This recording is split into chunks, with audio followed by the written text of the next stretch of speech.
Hey, I'm Ryan Salazar with NAB Show Live and Broadcast Beat. We're with Fred Gerling, Gerling and Associates. How you doing? Boy, it's been a great show, honestly. Yeah. We have been very pleased. Good, good. We have too. We've been chatting with a lot of really cool people with great technology. I get excited with production trucks. I like physical things. I know everybody likes virtual stuff in the cloud and all that, but I also like to touch and feel like physical stuff, you know? And there's something special about a production truck. It goes out in the field and it produces a baseball game or a football game or the Olympics, you know? Yes, and the thing that's been so surprising is even with the digital realm that we live in, there are more trucks now coming into the realm because that has warmed up a lot more interest in live production as well. So it's really working. It's really big. We are very blessed with a lot of business. Oh, I bet. I bet. This truck is beautiful. So let's just talk about it a little bit. How big is this truck? And then we'll kind of walk around a little bit. This truck is 53 foot in length, which is the standard DOT length. And then it has a 60-inch expanding side. So the monitor wall, the base truck, this console, and then this is all expanding side here. And basically, this will accommodate up to 30 crew members. In this room? Not in this room, but between the whole truck. Got it. We haven't even looked at replay yet. Wow. All right. So this whole side of the truck will literally push out that way? No, this is pushed out now. In other words, when it moves, this console right up comes here. in, the expanding side comes in, and that's how we maintain the DOT with requirement for going down the highway. Wow, let's go back here real quick so we get the opportunity for LeVar to show everybody in our audience. All right, so this is literally the control room. This is literally the control room. This truck is not finished yet. We only have it on display here to show and give an example. Most of the people that see this, they understand what we have here. But what you're seeing here is basically the director's position, the technical director's position, auxiliary director, and an associate director. Oh, I see a replay over there, too. Yeah. That's just for this show. Okay. But the console back here would be graphics and then assistant direction and so on. Replay for this truck is huge in the next room back. Okay. Almost seating for 16 replay guys. Oh, my gosh. 16. So what is this truck being built for? You don't have to say the client necessarily. Okay, but the client that has this is the 16th truck we've built for them. Oh, my gosh. And we are, once again, I use the word blessed because we are a family business, yet we right now have 50 of these to build for different clients. Since the pandemic, we have been running behind, but we're slowly getting caught up. We have been told that we build 95% of these that are used in North America. That's amazing. All right, so this is the control room. I just want to show everybody else a little bit more of this, if that's okay, LeVar. I want to show you. Yeah. Basically, is the way we ventilate these now. Oh, that's cool. That's because really cool. in a show, this person may be too warm, this person too cold. So these ventilators now are sort of like on an airplane where this guy can be controlled at this temperature.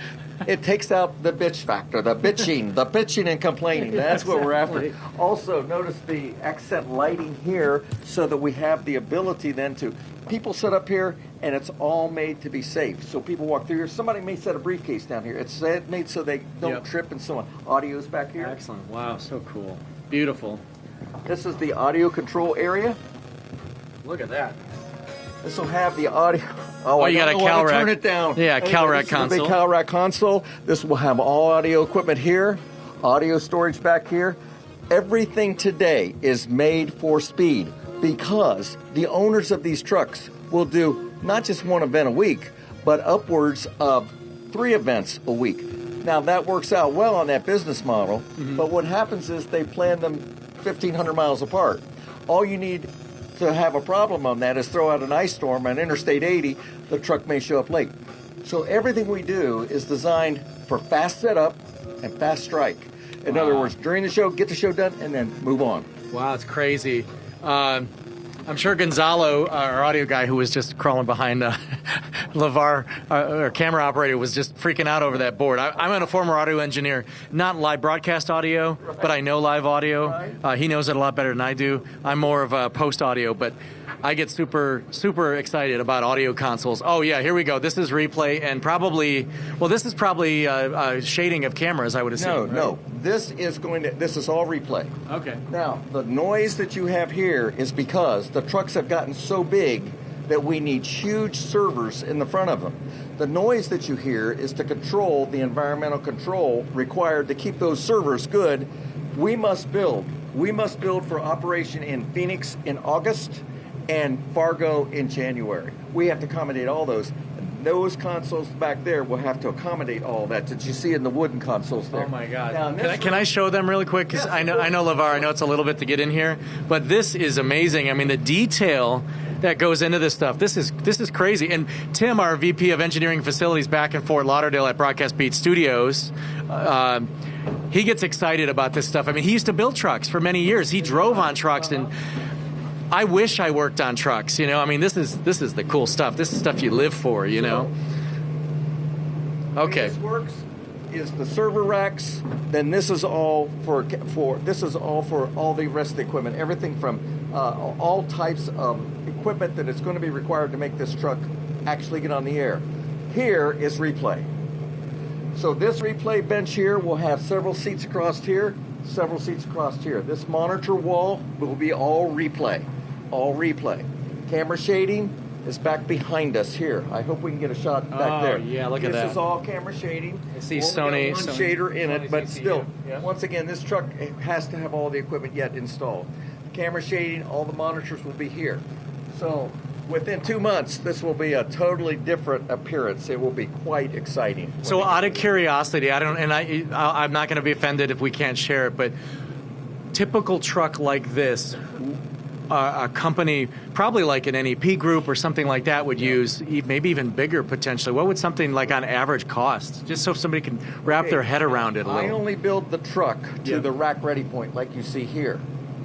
But they have to then buy cameras. Let's say they're putting 20 cameras on with 20 huge Canon lenses. And then we have a big audio section, and then the replay. There's so many replay, and all those servers to run all the replay and all of that. So my share of that is going to be in the under $1 million range. Right.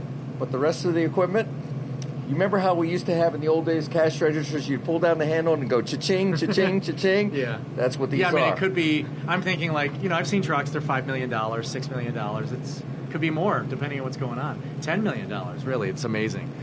Wild. 13. Wow, 13 million. Yeah. When you total up everything, you can get up to those kind of numbers. Right, and typically a truck like this, I guess, would pull in and attach to fiber, but it could potentially attach to a satellite truck, I guess, too. Well, you can attach to a satellite truck, but that's mostly now for big shows like that.